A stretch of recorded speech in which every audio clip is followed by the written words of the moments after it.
بسم اللہ الرحمن الرحیم۔ السلام علیکم دوستو، دنیا بھر کی خبروں میں آج آپ سنیں گے، لیکن اس سے پہلے اگر ہو سکے تو سبسکرائب اور لائک ضرور کر لیں، شکریہ۔ چائنا نے امریکہ سے کہا ہے کہ وہ ہانگ کانگ کے معاملات میں دخل اندازی بند کرے۔ سعودی عرب میں 2022 تک 38 سیاحتی مقامات کے افتتاح کے لیے کام جاری۔ کورونا آگاہی کے لیے مسٹر بین بھی میدان میں آ گیا۔ چائنا بھارت جھڑپ کی وجہ گلوان وادی ایک مسلمان غلام رسول گلوان کے نام سے منسوب ہے۔ سری لنکا میں کورونا سے ہلاک ہونے والے مسلمانوں کو نذر آتش کیوں کیا جا رہا ہے؟ کورونا کی دوسری لہر کروڑوں لوگوں کو ہلاک کر سکتی ہے، عالمی ادارہ صحت۔ بھارت میں مکہ مسجد کورونا وارڈ میں تبدیل، ہندو مسلمانوں کا اکٹھا علاج۔ جاپان نے دنیا کا سب سے طاقتور سپر کمپیوٹر بنا لیا۔ جاپانیوں کی طویل عمری کا راز کیا ہے؟ برازیل میں 6 انگلیوں والا انوکھا خاندان۔ تو آئیے چلتے ہیں اب خبروں کی تفصیل کی طرف۔ چائنا نے امریکہ سے کہا ہے کہ وہ ہانگ کانگ سے متعلق اس کے داخلی معاملات میں دخل اندازی بند کرے۔ چینی حکام پر ویزا پابندیاں عائد کرنے کے حالیہ امریکی فیصلے پر تبصرہ کرتے ہوئے امریکہ پر زور دیا ہے کہ وہ اس پر نظر ثانی کرے۔ اس سے پہلے امریکی وزیر خارجہ مائک پومپیو نے ہانگ کانگ میں آزادی پر قدغن لگانے کی وجہ سے چینی حکام پر ویزے کی پابندیاں عائد کرنے کا اعلان کیا تھا۔ سعودی عرب ملک میں 2022 تک 7 علاقوں میں 38 سیاحتی مقامات کے افتتاح کے لیے کام کر رہا ہے۔ وزیر سیاحت نے اپنی گفتگو کے دوران بتایا کہ سیاحت کے شعبے میں ملک میں بڑے منصوبوں پر کام ہو رہا ہے۔ ان کا کہنا تھا کہ اس وقت سعودی عرب میں سیاحت کے سیکٹر سے تقریباً 6 لاکھ افراد وابستہ ہیں۔ وزارت سیاحت آئندہ 3 برسوں کے دوران 2.6 لاکھ مزید ملازمتیں فراہم کرنے کی کوشش کر رہا ہے۔ سال 2030 تک مزید 10 لاکھ ملازمتیں فراہم کرنے کا ہدف مقرر ہے۔ اس طرح مجموعی طور پر اس وقت تک روزگار کے تقریباً 16 لاکھ مواقع پیدا ہوں گے۔ عالمی ادارہ صحت عوام کو کورونا سے متعلق تمام تر معلومات اور آگاہی پھیلانے کے لیے سرگرم عمل ہے اور اس سلسلے میں WHO عوام سے جڑنے کے لیے نت نئے طریقے آزما رہا ہے۔ چند روز قبل عالمی ادارہ صحت نے کورونا سے متعلق آگاہی پھیلانے کے لیے ٹک ٹاک بھی جوائن کیا تھا، جہاں وہ ویڈیوز کے ذریعے لوگوں کو آگاہی فراہم کر رہے تھے۔ لیکن اب WHO نے آگاہی کے لیے الگ راستہ اپنایا ہے اور حال ہی میں عالمی ادارہ صحت کی جانب سے YouTube پر ایک ویڈیو پوسٹ کی گئی ہے، جس میں کورونا سے بچنے کے لیے احتیاطی تدابیر بتائی جا رہی ہیں۔ لیکن اس ویڈیو کی خاص بات یہ ہے کہ WHO نے آگاہی پھیلانے کے لیے معروف مزاحیہ کامیڈین مسٹر بین کے کارٹون کا سہارا لیا ہے، جو لوگوں کی توجہ مبذول کرا رہا ہے۔ عالمی ادارہ صحت کی اس ویڈیو کو YouTube پر ہزاروں لوگوں کی جانب سے دیکھا جا چکا ہے۔ چائنا اور بھارت کی لڑائی کے باعث خبروں کی زینت بنی گلوان وادی اور دریا ایک کشمیری مسلمان غلام رسول گلوان کے نام سے منسوب ہے۔ گلوان وادی اور دریا ایک ایسے بہادر مسلمان کے نام سے منسوب ہے جس نے اپنی سخت جان طبیعت کے باعث خطے کے ایسے علاقوں تک محققین کو رسائی دی، جہاں سخت ترین موسمی حالات اور جدید ٹیکنالوجی میں اتنی ترقی نہ ہونے کے باعث مقامی گائیڈ اور رہنما کے بغیر جانا بالکل ناممکن تھا۔ BBC کا کہنا ہے کہ سری لنکا میں بسنے والے مسلمانوں کا کہنا ہے کہ حکام کورونا کی وبا کا فائدہ اٹھاتے ہوئے انہیں اپنے مردوں کو دفنانے کی بجائے غیر اسلامی طریقے سے جلانے پر مجبور کیا جا رہا ہے۔ سری لنکا کی مسلم اقلیت سے تعلق رکھنے والی 44 برس کی فاطمہ کو 4 مئی کو ایک مقامی ہاسپٹل میں کورونا کے شعبے میں داخل کروایا گیا۔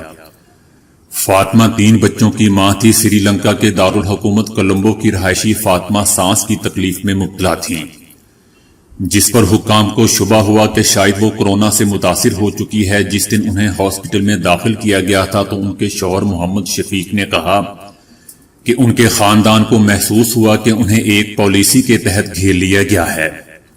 ان کا کہنا ہے کہ فوجی اہلکاروں کے ہمراہ پولیس اہلکار ہمارے گھر میں داخل ہوئے، انہوں نے ہمیں گھر سے باہر نکال دیا۔ اور ہمارے گھر میں ہر جگہ جراثیم کش ادویات چھڑکی، ہم سب خوف زدہ ہو گئے، لیکن انہوں نے ہمیں کچھ نہیں بتایا۔ یہاں تک کہ ہمارے گھر میں موجود 3 ماہ کے بچے کو بھی ٹیسٹ کیا گیا اور وہ لوگ ہمیں جانوروں کی طرح ایک قرنطینہ مرکز میں لے گئے۔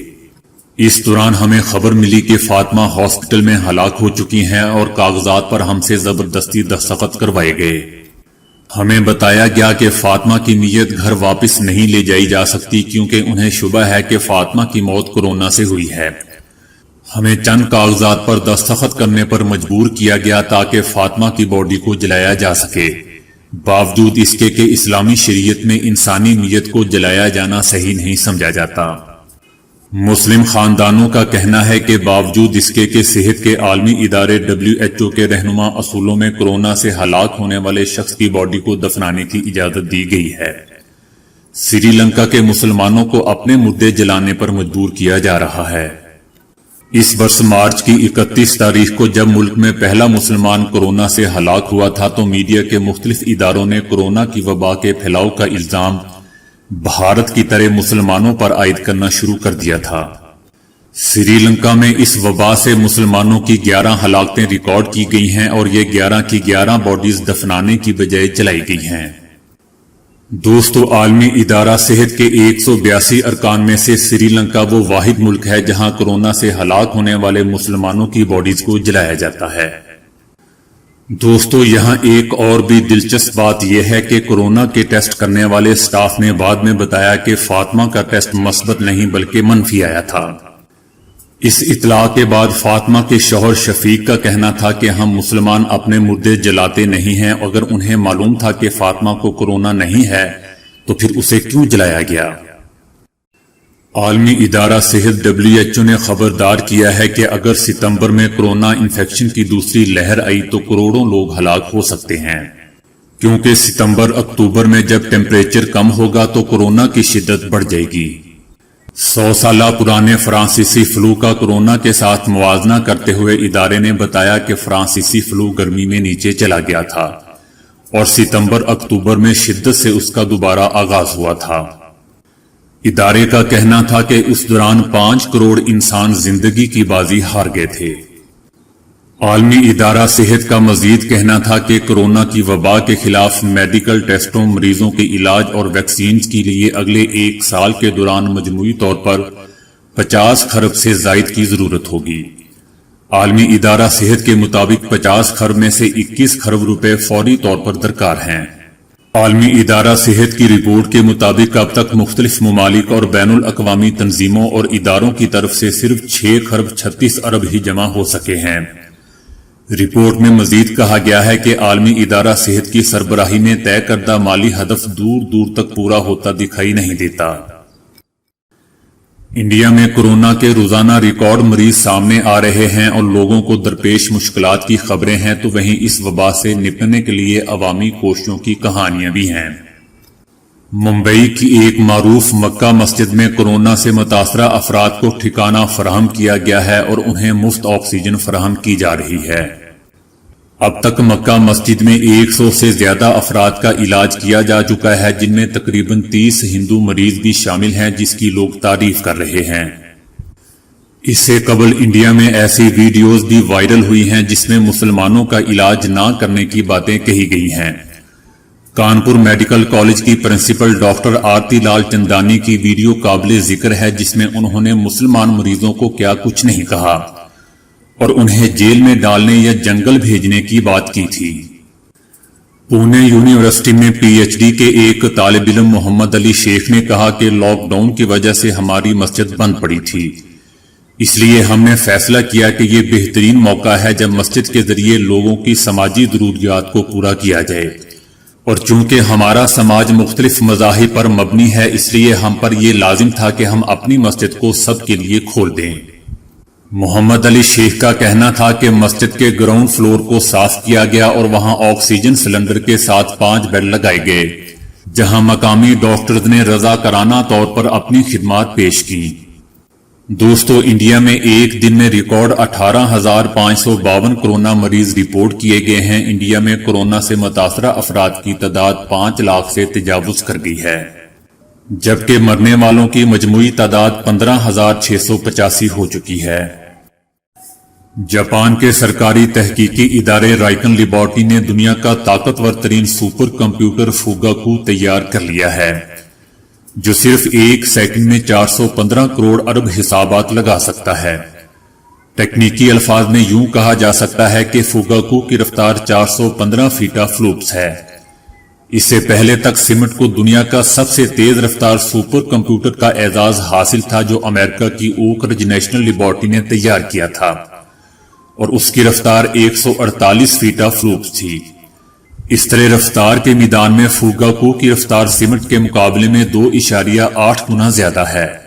لیکن فوگاکو کی برتری صرف یہیں پر ختم نہیں ہو جاتی، بلکہ یہ دنیا کا سب سے پہلا تیز رفتار ترین سپر کمپیوٹر بھی ہے، جس میں 1,58,976 سی پی یو ایک ساتھ استعمال کیے گئے ہیں۔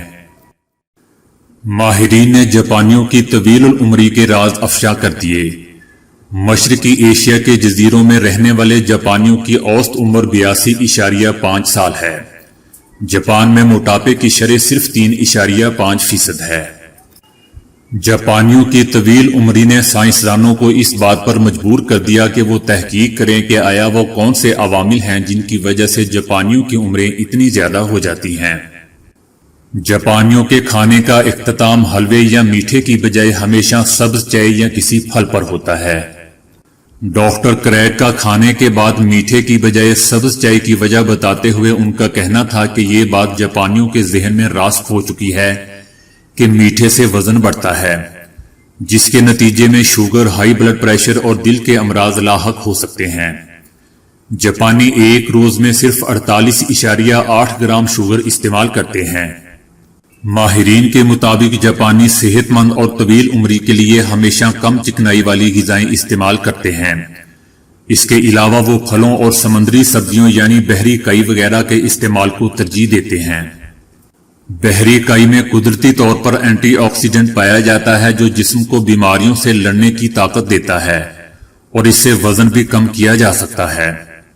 ان لوگوں کی یہ عادت ہے کہ وہ کبھی بھی پیٹ بھر کر نہیں کھاتے، بلکہ پیٹ بھرنے سے پہلے ہی کھانے سے ہاتھ کھینچ لیتے ہیں۔ جاپانی شوشی یعنی مچھلی کی ایک جاپانی ڈش کو بہت زیادہ پسند کرتے ہیں، کیونکہ یہ اومیگا 3 سے بھرپور ہوتی ہے، اور اومیگا 3 دماغ اور دل کی صحت کے لیے نہایت ہی مفید ہے۔ جاپانی ایک روز میں تقریباً 80 سے 100 گرام تک ضرور مچھلی کھاتے ہیں۔ ماہرین کی تحقیق نے یہ ثابت کیا ہے کہ جاپان میں دل کے امراض کی کم شرح کی وجہ باقاعدگی سے جاپانیوں کا مچھلی کا استعمال کرنا ہے۔ جاپان میں ذاتی سواری رکھنا ذرا مہنگا کام ہے، اسی لیے زیادہ تر لوگ پبلک ٹرانسپورٹ یا پیدل چلنے کو ترجیح دیتے ہیں۔ جاپانیوں کی بہترین صحت کا راز پیدل چلنے میں چھپا ہوا ہے۔ جاپانی روزانہ تقریباً 30 سے 60 منٹ پیدل سفر کرتے ہیں، جو ان کی صحت مند زندگی کا نہایت ہی اہم سبب ہے۔ جاپان میں خمیری سبزیاں اور سویابین کا بھی استعمال بہت زیادہ ہے۔ ماہرین نے جدید میڈیکل سائنس کی بدولت جاپانیوں کی ان تمام افادیت کو ثابت کر دیا ہے۔ دنیا میں ایسے افراد بہت کم ہیں جن کے ہاتھوں میں 5 نہیں بلکہ 6 انگلیاں ہوتی ہیں، جنہیں عرف عام میں چھانگلا یا چھانگا کہا جاتا ہے۔ لیکن اگر کسی خاندان کے ہر فرد کے ہاتھوں کی 6 انگلیاں ہوں تو کیا کہا جائے گا؟ مگر لوگ اس خاندان کو خوش قسمتی کی علامت قرار دیتے ہیں۔ برازیل کا ایک ایسا خاندان ہے جس کے ہر فرد کے ہاتھوں میں 5 کی بجائے 6 انگلیاں ہیں۔ یہ خاندان اپنی اس خصوصیت کو ورلڈ کپ فٹ بال میں برازیل کے لیے خوش قسمتی قرار دیا گیا تھا۔ تو دوستو، آج کے لیے اتنا ہی۔ ویڈیو کو لائک اور شیئر کرنے کا بہت بہت شکریہ۔